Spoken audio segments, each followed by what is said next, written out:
Welcome everybody to the call today. Very excited to have Nate Salatin with us today. He's a partner in the company Horizon Ventures. Their motto is to create opportunity for others. I first learned of Nate when I was interviewing David Staub earlier this month in conjunction with his doubling of his dealership's volume. As you may have recalled, a couple weeks ago we interviewed David. He had just gone from 50 in February to 100 in April. From 50 in February to 100 in March.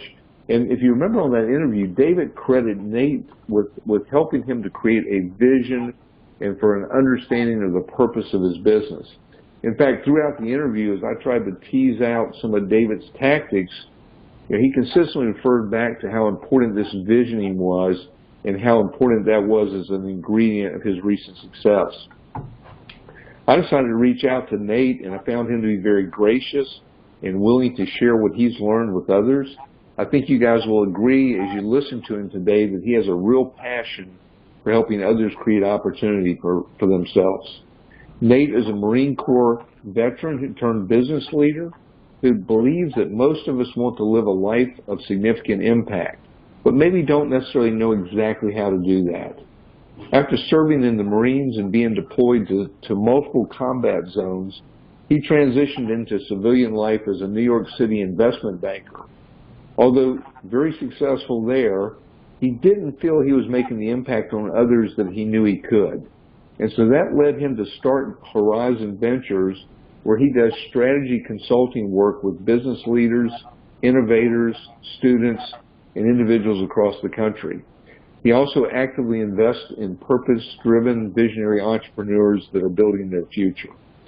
When I was talking to Nate late yesterday afternoon, he was actually working with one of the large national banks that you would all be familiar with. So, what he does is in demand by many people. And so I think we're very fortunate that he's willing to spend a few minutes with us today and share some of this visioning framework that he's developed that certainly helped David Staub and certainly could help all of us.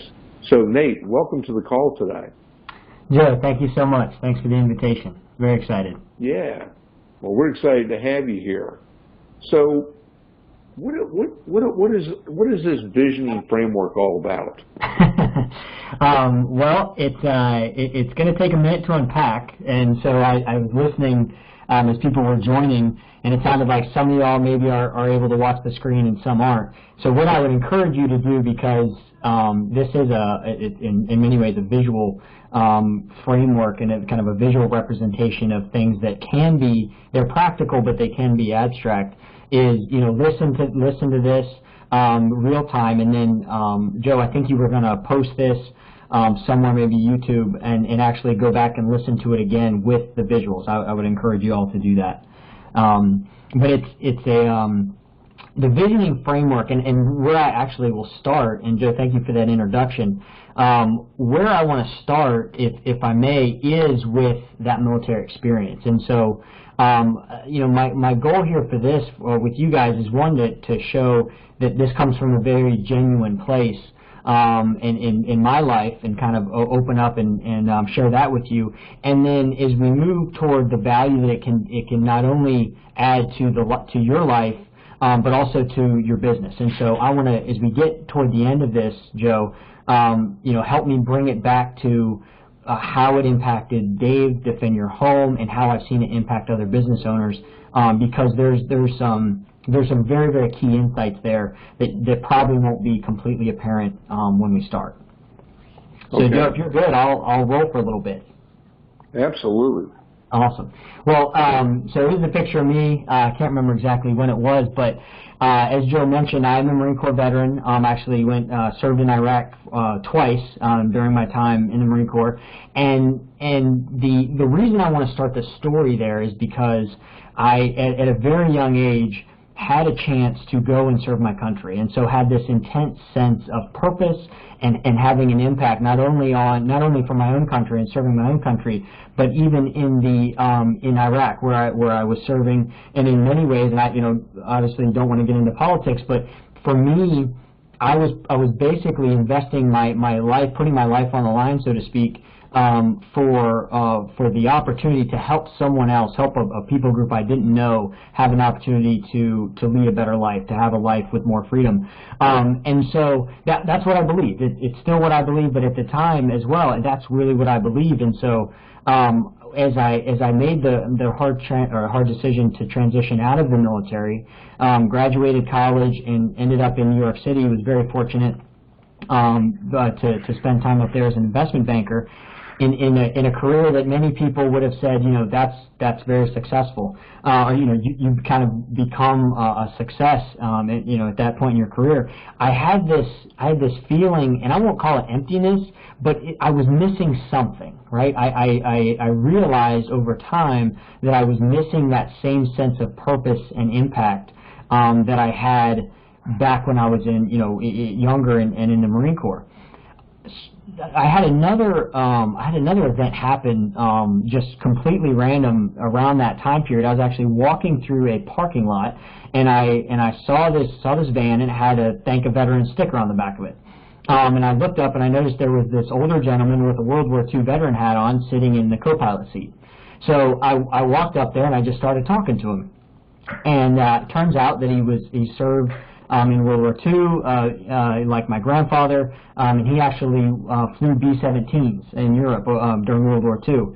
My grandfather was on B-24, so we had a great connection there. And I walked up to him and I told him I thanked him for his service, and started asking him these questions. And his eyes lit up and he got all excited, and he told me this story about how this nonprofit group had gone to Europe, and they'd found this B-17, and they'd restored it enough to bring it back to the United States. And so what this nonprofit group did, is they organized a big kind of homecoming event for this B-17, and they gathered up all of the crew members that had served, that were still alive, that had served on that B-17. And they brought in families, and they brought in color guard, and they brought in politicians and a crowd, and so there was this big event, and this guy literally started to get tears in his eyes as he was explaining this to me, and pulled out pictures, was showing me pictures. And I remember it hit me so hard. He said, I felt like I mattered once again. And it just struck me as this young man. I realized this guy was probably in his early 90s. I was already missing this sense of purpose and impact that I had, in my early 20s. I remember thinking, I don't want to be in my early 90s before I feel that again. And I don't have, I don't know anything about this gentleman's life. I thanked him and moved on. But it just kind of left me with this desire to go and find out and understand, what does it mean to live a life of impact. And the reality is that what I found is, when we're younger, we want to have an impact on the world. And when we're older, we want to leave a legacy. So at the end of the day, in short, we all want to matter, right? This is a very human thing. I don't think it's a kind of a something that we all want because we think so highly of ourselves, but really it's a deeply human longing to make a difference, and to know that our time on earth, however long it is, really mattered. So if you pause there and you think about that and you identify with that, the reality is, though, that then life happens, right? Life happens. We get stuck in a rut. We drift. We have things go wrong. Sometimes we have things go right, and we don't often come back to and find and be intentional about creating impact and living with purpose. And so the question that we're asking here, the question that I asked myself, was really, how do you live a life of impact? And so over the next several years, I did research, I found mentors, I reflected, and I'm a pretty kind of strategic thinker naturally. And so what I did was I created this framework. What I'm about to show you was the outgrowth of years of this research, reflection, mentorship, and sharing it with others and getting feedback on it. And so, kind of fast forwarding a little bit, this framework today is the foundation of the consulting and investing work that we do through Horizon. Sound good? Sounds great. All right. Well, let's unpack the visioning framework. So it's a very practical tool. So some of the stuff I'm going to talk about are somewhat conceptual and a little kind of on the motivational spectrum, I guess, the inspirational spectrum. But in reality, this tool is designed to be very practical, and it's designed to help you write your own story, not just have the story written for you, but literally you write it. It has 3 major building blocks that we're going to walk through. First, I call it the being building block. It's about you and who you are. Second, it's the building section of the framework, and it's all about where you're going and what you're trying to accomplish, the impact that you're trying to have. And then finally, the base, and that is what are we leveraging in order to create that future that we're looking for. There's 8 key elements here, and we'll just do a quick walk through those 8 key elements, and then I'll tie it together at the end. And so, again, it's simple in nature, but it's very, very powerful in application. And I've gotten to see this. I've had a front row seat to this, not only in my own life, but also the lives of many others, and Dave, as you mentioned, Joe. So, where do we start? Well, there's a couple quotes I want to share with you, and this first one is by a very famous author, George Bernard Shaw, and it's some men or women see things as they are and say why. I dream things that never were and say why not. Put more simply, this quote from T.D. Jakes, what is hiding in you? So it's just this idea of creating something from nothing. And Stephen Covey, very famous author of 7 Habits for Highly Successful People and many other books, said it this way. He said, begin with the end in mind. So that's where I want to start this, is talking about impact, and because impact is the what part of your vision. So just, again, conceptually for me, and it's a little more helpful if you see the slides, but draw a circle around everything that must change in order to achieve your vision. And so whatever your vision is, it doesn't matter if it's a business goal, if it doesn't matter if it's a family goal, a professional goal, just if you define it and then think of it as being inside that circle. And then once you, so these are some steps that you go through as you reflect on this. Write a statement that captures the primary intent and time frame of achieving of what that vision is. So you've got the primary intent, right? You've got a concise statement, but then you accept the fact that there's all kinds of things that have to happen, within that circle of impact in order for you to achieve that goal. Now, this is key. It's an emotional decision, right? We're not talking about strategy yet. We're not talking about only doing things logically. This is a reaction from the heart, right? Or a gut reaction of what is it that I'm trying to accomplish, and defining what that is. Not only in a concise phrase, but also, what are all the pieces of that, and put that inside the circle of impact.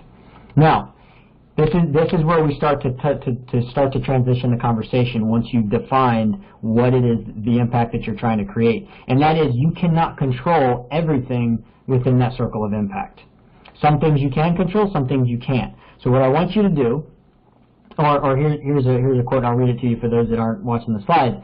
Also by T.D. Jakes, what do you do when life doesn't seem fair, when you find yourself with, and I love how he phrased it here, mighty visions and mighty goals dealing with people of mediocrity? And I'm sure we've all got situations where that's happened in our lives, but if you walk with me now and you put out that big vision and you put the flag in the ground, you said, this is what I'm going to do. The reality is that there is a circle within that circle of impact that we call the circle of influence.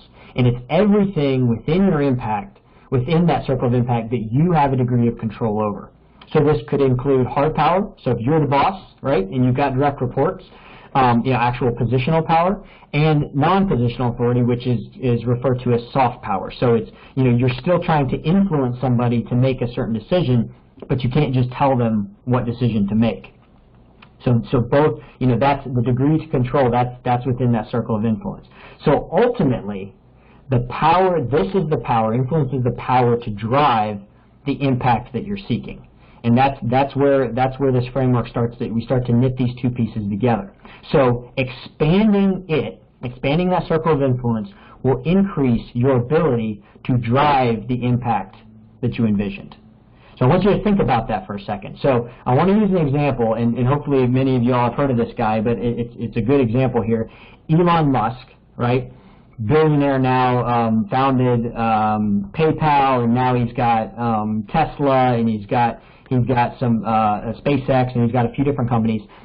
I'm going to use him as an example as we walk through this framework because I think it helps us tell the story.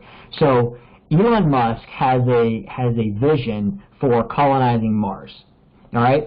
So Joe, let me ask you this: if you and Elon Musk both had the same vision, your circle of impact, right, was to colonize Mars, and you think about the amount of influence relative, right, of your circle of influence compared to Elon Musk, how big do you think your circle of influence would be as relates to a goal of colonizing Mars?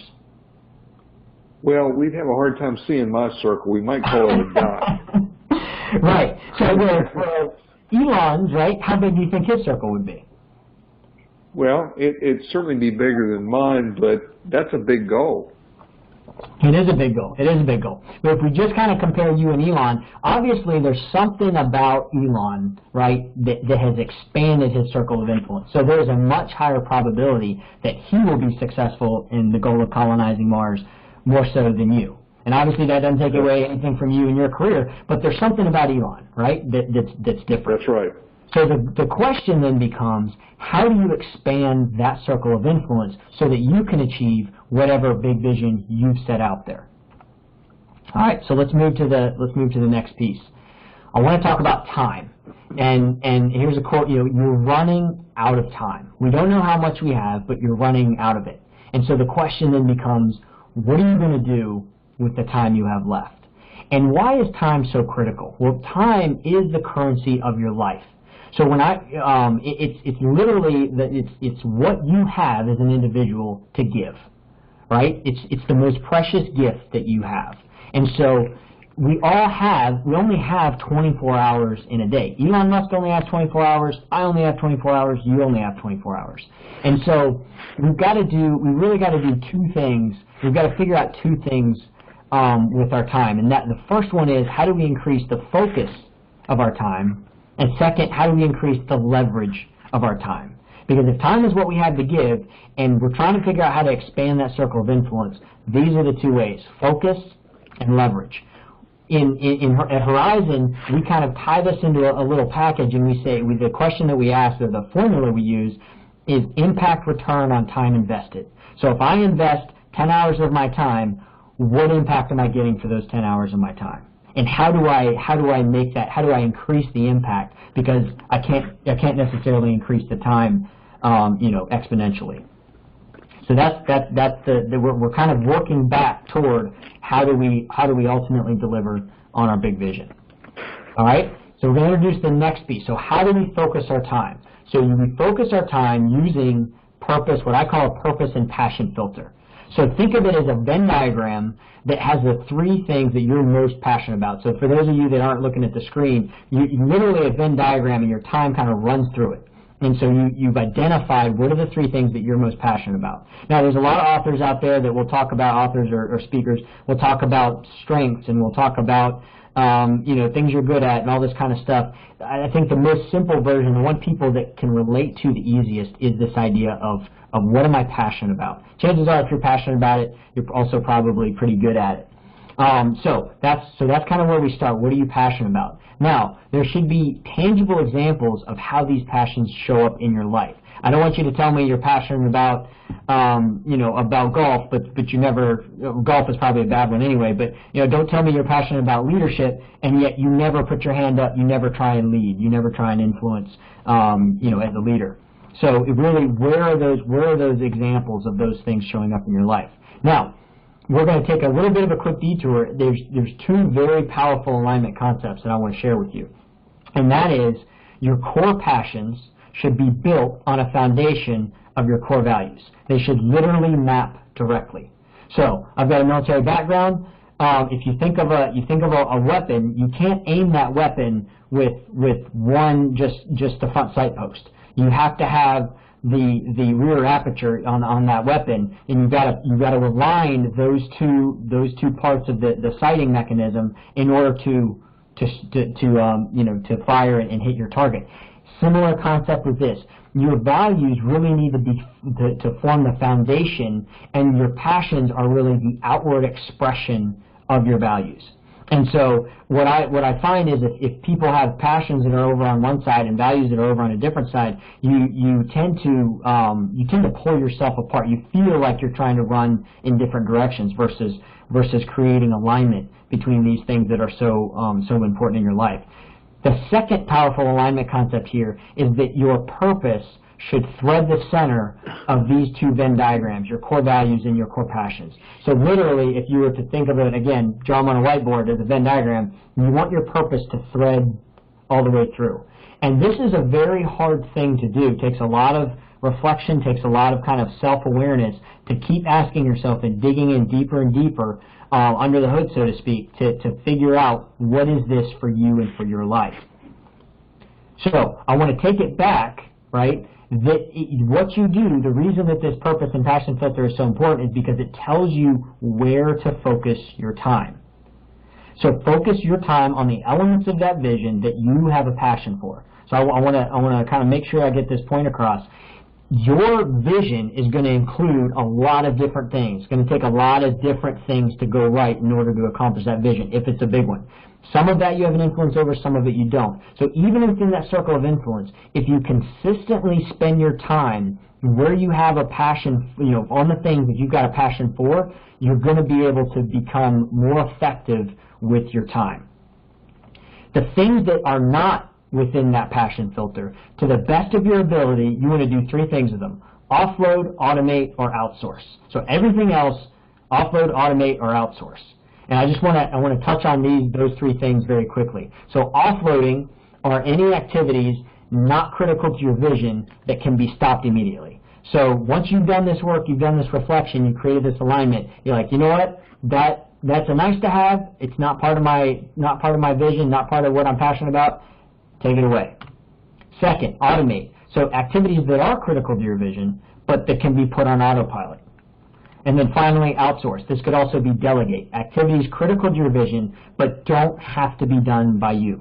So a quick little example. I've got a core value of freedom, and it comes out in a passion for entrepreneurship. And I've got a big life goal out there to become financially free one day. And so when I was younger, I did everything under the sun, from meticulously tracking all my finances to day trading in stocks and commodities, and taught myself a whole bunch of stuff about the stock market and all the research and all that kind of stuff.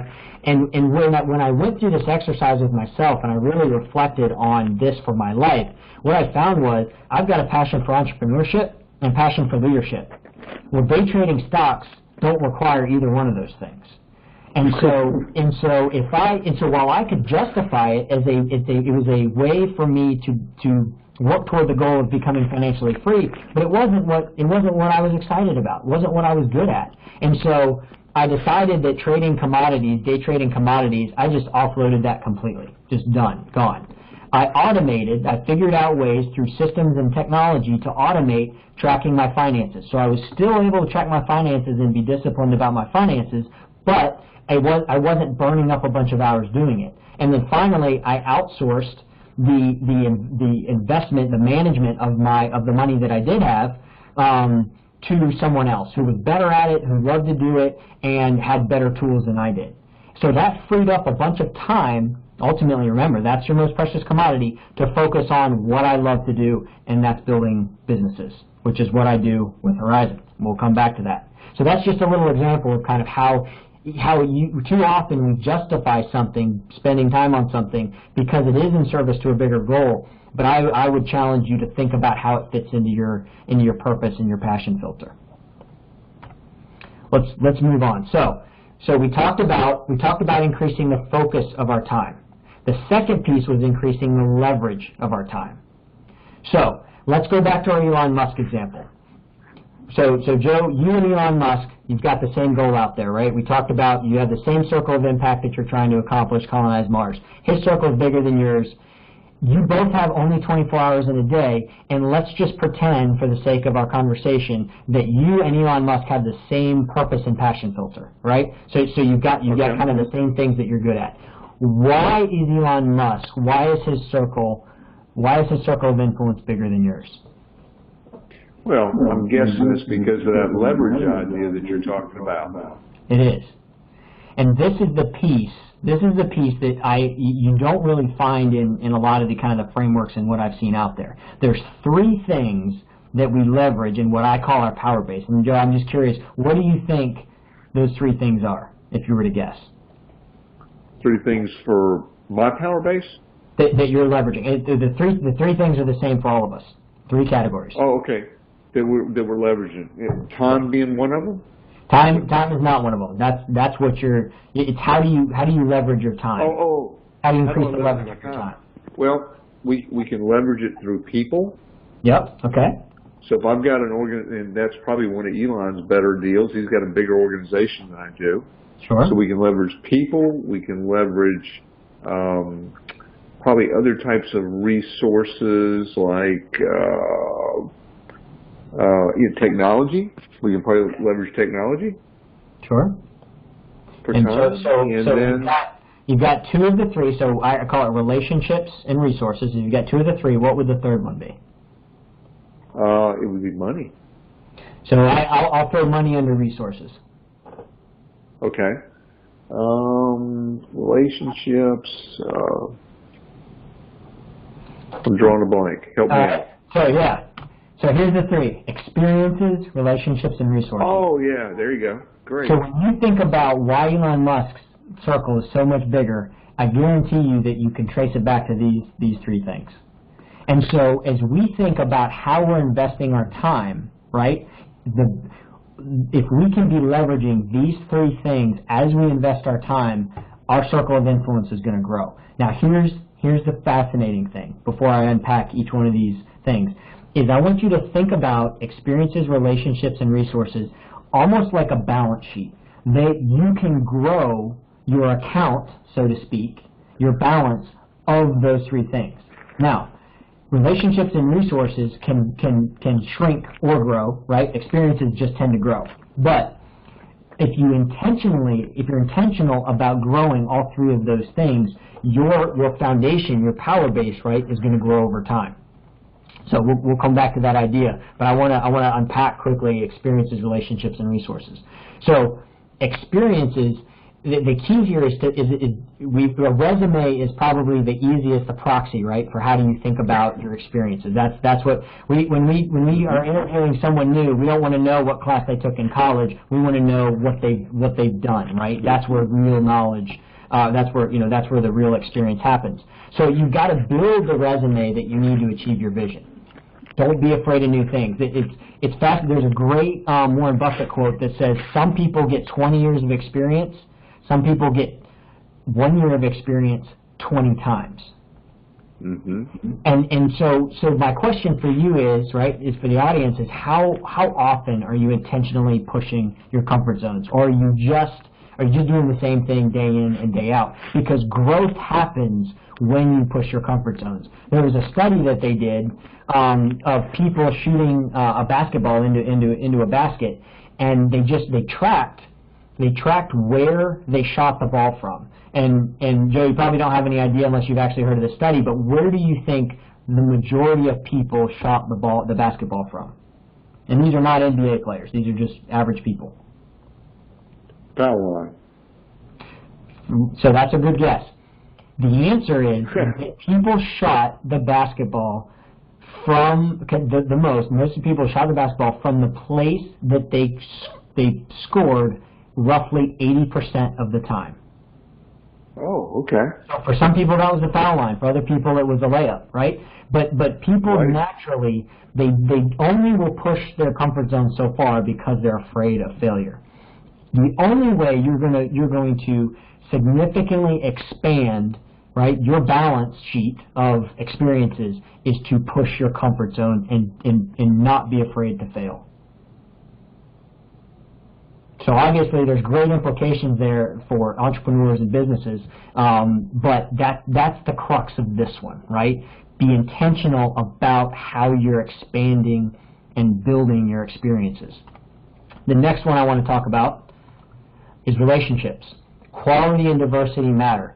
I always get a chuckle. I see all these kind of networking events and conferences and stuff, and they always say, get together with like-minded people. Well, I don't know about you, but I get the most value from people that aren't like-minded for the most part. And in fact, my other two business partners, Dave and Ted, we were actually joking about this on a call today with a client. Dave is a talker. He's a sales guy. Ted is a process detailed guy.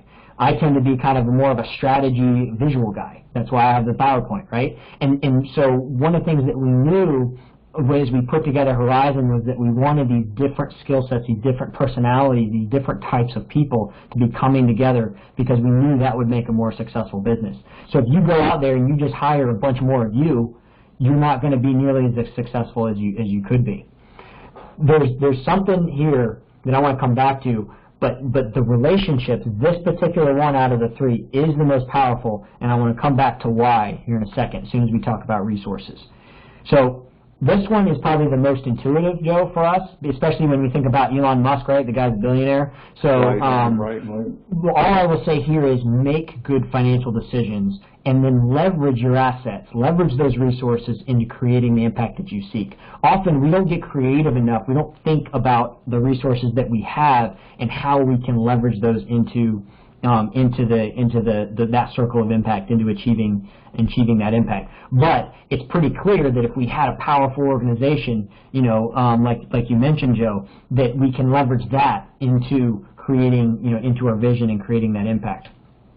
So I want to come back to, and I want to make sure that we make this point. Relationships are the most powerful of these three. Why? And Joe, I'm curious what your I think that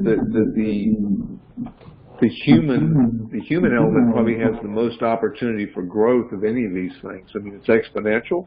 So that would be my thought, is that there's no limit. There may be a limit to how much money we have, but there's no limit to how many relationships we can build. Mm-hmm. Okay. If you hear business people say all the time, hires people smarter than you.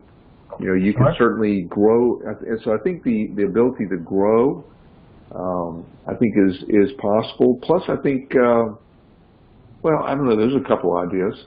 Well, yes, so you're right there. And just to make it very simple, because you did hit on it, when you inspire someone to join you in accomplishing your vision, they are bringing their experiences, relationships, and resources to the table with them. And that's why it's the most powerful. They're bringing all of those things to the table to help you achieve your vision when you inspire them to join you. That's what makes it exponential. So, where do we go from here? That's the framework, right? So we talked about building. Right. What are you building? We talked about your time, how that's as a human, right? That's what we have to give. There's a business framework. There's a business version of this, and the lifeblood of a business is cash. So I'll show you in a few slides. I'll show you that. But for us, right, it's time. Where do we put our time? We do the deep dive into who we are, our being, and that's what we use to direct that time. And then the base. We're leveraging these three things in our life to achieve impact. So here's kind of what we're wrapping up this part of the presentation, Joe. So start now. The steps: fill in the pieces that you already know. Chances are some of that you thought about, right? Fill in the pieces that you know. Reflect on the ones that you don't.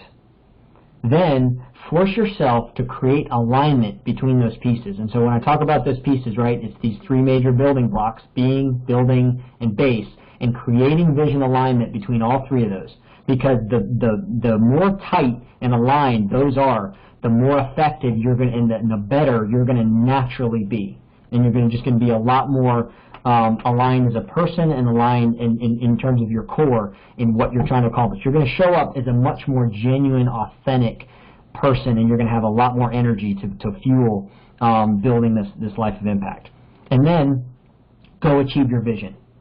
And why this is so important, and this is the kind of the final pieces here, is that when you go and achieve your vision, it creates this virtuous feedback loop that fills those three buckets of experiences, relationships, and resources. And if you build that power base, as you build that power base over time, you will be able to lead a life of more and more impact. And that's really the secret, right, of how you build a life of impact, is that you are creating that cycle, and you're putting these pieces in place, and you're creating alignment, and then you're creating that virtuous cycle to where when you set that vision today, right, and you go out and you achieve it, and you build that power base, and then you set the next one, your next one can be a lot bigger, and then it gets bigger and it gets bigger. So, Joe, I will. I've got just a couple more things to share, and I won't spend a lot of time here, other than to say this is something that I believe in. I do. I've got my own. Right. We have one. We have it for our business, and so this is what I've showed you today. The human dimension, impact, return on time investing. There is a business dimension as well. It's similar. And we say that impact return on cash invested. And so really, especially when you're thinking about from a business perspective and where the value was for someone like Dave, is that you've got to start with yourself, right? You've got to start with yourself. You've got to figure out what is that for yourself. And then as the leader of the business, then you figure out for your business, what is it for that business? And then you go out and you hire, you find and you inspire and you hire people that aligns, what you're trying to accomplish aligns with what the business is trying to accomplish. Because if you can do that, right, if you can inspire those people to join you, they're bringing, as we talked about, their experiences, relationships, and resources, and they will help you achieve your goals. And if you're able to create that overlap and that alignment between those two circles of impact, that's where you become successful and building that scalable business. And that's what Dave did. Mm-hmm.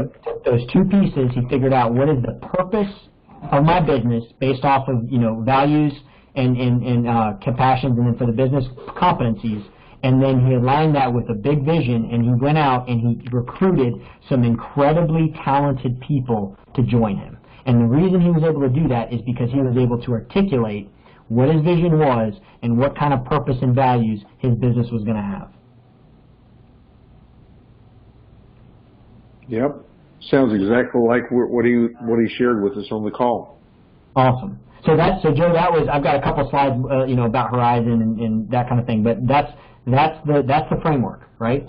So I'll kind of turn it back over to you now that I've kind of walked through the framework. Yeah. No, listen, I think I love the way you've made this so simple. And listen, for those of you who aren't seeing the slides, don't worry, we're going to put this up on the dealer YouTube channel, because you really do need to see the slides to have this really kind of resonate for you. But Nate, I guess as I was writing notes as you were talking, and I'm thinking a little bit about our core audience here. Sure. We have a lot of different types of dealerships listening to this, and we even have salespeople who work in those dealerships. And I was thinking about what I think is the real message here from my view. And here's what I wrote down. I don't know if I'm on target or not. You can tell me, but I put down, I don't believe that most of our dealers want an ADT dealership.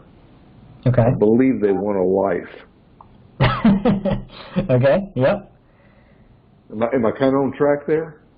And so when you say that, are you talking about a life? Are you trying to build a life of impact versus just building an ATD dealership? Or yeah. Yeah, I don't think it's about. Listen, here's what I believe. I believe this to be true of me. I got in the alarm business 21 years ago.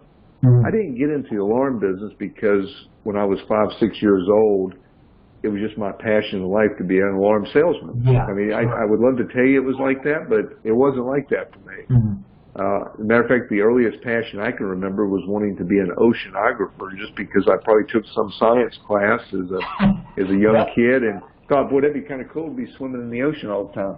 Yeah. But I think that's true of most of us. Most of us, and maybe even for an Elon Musk, I mean, I don't think that we got into the ADT dealership because that was the goal. I think we had some higher vision of the life we wanted to create and the impact we wanted to make, and we ended up with an ADT dealership because we thought that would be a vehicle that would help us get there.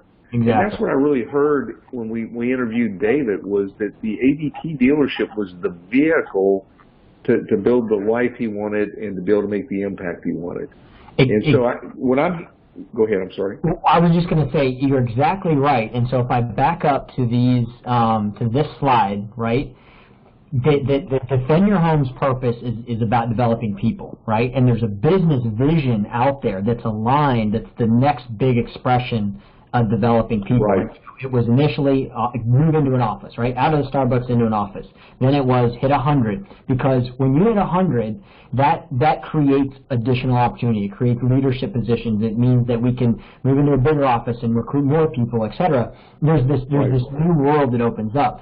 So the crux of this is that this is true. This particular slide, where as you build that, you build that power base, or in the business version, right, a business model, right, the business itself, you are enabling people, in this case yourself and your employees, to build a life of impact through your business. Right. And that is a powerful concept and an awesome responsibility. And so when you think about what Dave is doing of teaching and training and mentoring and leading, he has created the vehicle that allows his employees, his leaders, to do this exact thing. And I think that, the two dimensions you talked about, the business and the human, for me, it feels like you got to get the human dimension right first. You do. And I'll give you an example of what I'm thinking when I say that. Some of the people on the call listening today are not business owners. They work in a business. Maybe they work in David's dealership or somebody else's dealership. Sure. I think for them, they are just like the World War II veteran that you mentioned at the beginning. They, too, want to feel like they matter. Yeah. But the expression of that doesn't have to be a business. No, listen, absolutely not. I've seen some really, really good people in my 40 years of sales career. I've run into a lot of people who really were able to live out a life of impact as individual producers selling a product or service. Absolutely. They were able to impact the lives of so many people without ever having an organization. So, I don't think it's limited just to our dealers. I think this framework, in fact, I would think that if you manage people, you would want to help everybody figure out what their impact, that they're trying to make is, because that's the higher use of your time, your resources, and things of that nature. So, yeah, I think you give us a great framework here by which to think deeply. Because the other thing you said that I think is so key is, you said, but life happens, and we don't live intentionally. Listen, we don't choose not to live intentionally. We just don't choose. Yeah. Exactly. And the key to choosing is that we have to set aside some time to think deeply and get in touch with what it is, so that we will feel. There's anything worse than somebody who is living a life of frustration. And as I've always believed, is that frustration is what you get when you stop looking at what you're trying to accomplish. I mean, it's what you see when you're no longer focused on your vision, right? That's when you see frustration. Yeah. Because I promise you, the person striving for, listen, Elon Musk has way more reasons to be frustrated than I do. But his vision is so clear and so big that he doesn't see those things. Sure. And he's able to, going back to that idea of inspiring others, right? He's able to inspire and have the best talent in the world join him in his quest. And it doesn't necessarily mean they work for him, but they want to be a part of it. And so I love your point of, you don't have to go start a business in order to do this, right? But it does mean you need to be intentional about the experiences, the relationships, and the resources that you're accumulating and that you're leveraging to achieve whatever the purpose or whatever the impact is that you've set out to create. And it might be coworkers, it might be people outside of work, right? You can apply the same way of thinking really to anything that you're trying to accomplish. I've got one guy, turns out he is a business owner, but his big circle of impact all had to do with retiring and getting to spend more time with his grandkids. And so how he was approaching that and how he was able to be very effective, right, has a lot to do with digging into these things and figuring out how he was going to accomplish that. But at the end of the day, the goal wasn't to just build a bigger business. It was really to, it was very, very much a family kind of thing. And so, if you're not, if you don't own the business, what I would encourage you to do is to identify this for yourself and then go find a business that espouses, that is headed the same direction, right? That has the same vision, that's creating the impact, because then you can join them and you could start to leverage that business and that business model to achieve the impact that you're looking to achieve.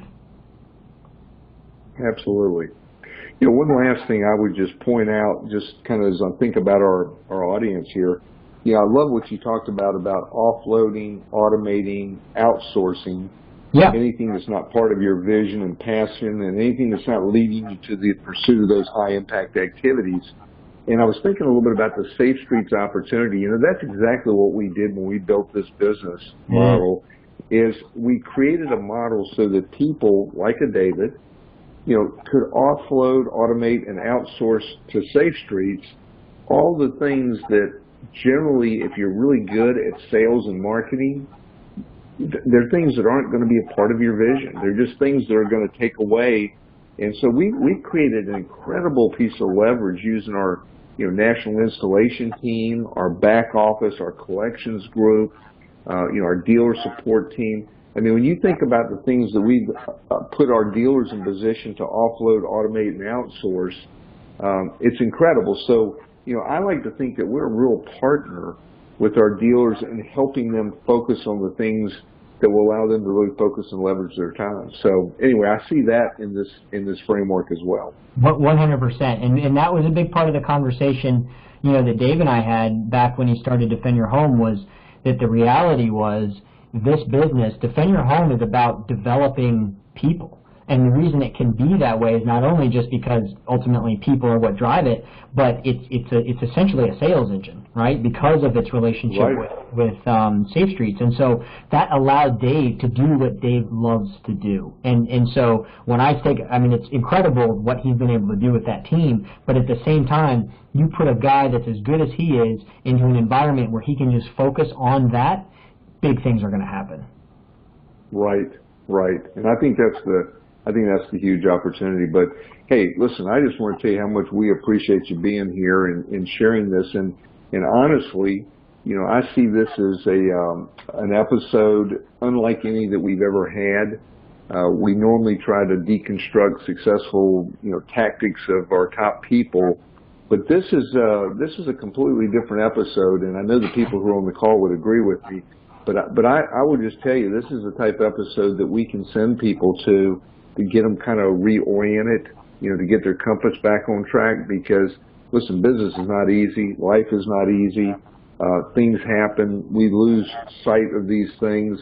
I don't know what your experience has been, but mine has been that, I have to really build some very thoughtful processes into my life habitually to be able to stay focused on where my greatest impact and use of time can be. And so I think this is that type of an episode for us. So I really thank you for that. Yeah, absolutely, Joe. I'm so glad to be here. I really, really appreciate the opportunity. This was fun. Hey, and you're going to be at the convention in a couple of weeks here, and people who are listening have an opportunity to kind of shake hands with you, and I know that they'll look forward to that. Yeah, absolutely. Very much looking forward to the convention. You got any parting words for us? This is what we described today. Kind of, it can sound simple, right? Or it can kind of sound very high and fluffy. It's hard work. It's very hard work. And you really have, it's kind of like leadership, right? You just have to go do it. And I'm just going to kind of back up and pause on this slide. So I would encourage you to just start. and that's why I say, just start now, but just start filling in the pieces that you already know, and then go find people, trusted mentors, your spouse, your teammates, and start filling in the gaps, right? Start putting in those pieces, and then go achieve your vision. Get a win, and that's going to fuel you to that next win, and that next win. And that is no different than what we're doing with Defend Your Home and Horizon Ventures as a whole. Don't be afraid to just get going. And I've had these conversations with people that are in the twilight of their career, students that are still in college, and what I tell them every time is just become intentional about what you're doing, because at the end of the day, right? Again, time is your most precious gift, and that's what you've got. So this is all about how do you do that in a way that's going to lead to that life of impact. So, Joe, thank you so much, and look forward to meeting a lot of you at the convention. Dave, were you going to put a slide up about Nate? Or were you going to put up a slide about Horizon? Yeah, I could. I've got one. Let me cycle through these real quick. Before we turn the recording off, it'd be good to, So Horizon is the parent company of Defend Your Home, just for a little context. And we are a strategy consulting and investing firm. So we focus on growing businesses. Specifically, kind of tactically, that means that we partner with organizations, business leaders. So we define their growth vision, so what I just shared with you, then we develop the strategies and cash flow to achieve it. So I mentioned I was a former investment banker. There's, anybody that's run a business knows cash flow is everything. And so this is our kind of our 1, 2, 3, 4 step here. And this first bullet, the visioning, is defining and aligning who you are, the impact that you desire, and what you're leveraging. Sounds pretty familiar, right? So it's any time I work with a client, I start with what I just went through with you.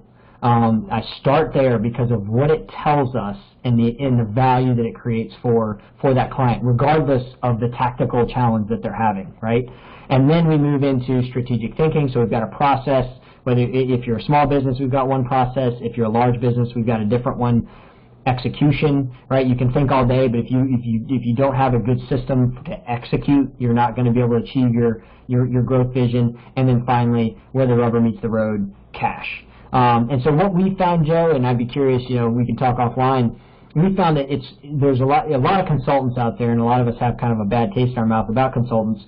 But we found that we've been able to kind of knit together those 3 core things: vision, strategy, and cash, in a way that a lot of consultants tend to either focus on the high fluffy stuff, right, the vision and framework stuff, or the accountants, right, all down in the weeds fixing some kind of tactical cash flow problem. We're really able to string those 3 things together in a very powerful way that we find helps accelerate a business's growth. And so that's what we do. And it's the 3 of us, myself, Ted Davis, he is our systems detail guy, and then as you probably met and you certainly heard from our sales engine, David Staub. And so we've got 3 different businesses, Defend Your Home being one of them, that rolls up under Horizon Ventures.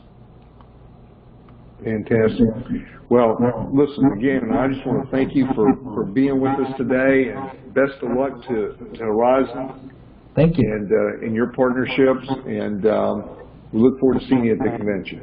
Absolutely. And if anyone wants to reach out, or just LinkedIn, Nate Salatin, it's a unique last name, so if you're looking for me on LinkedIn, I'll be the only one, or Nate at horizonllc.us. You can reach out. Would love to hear from you and start a conversation.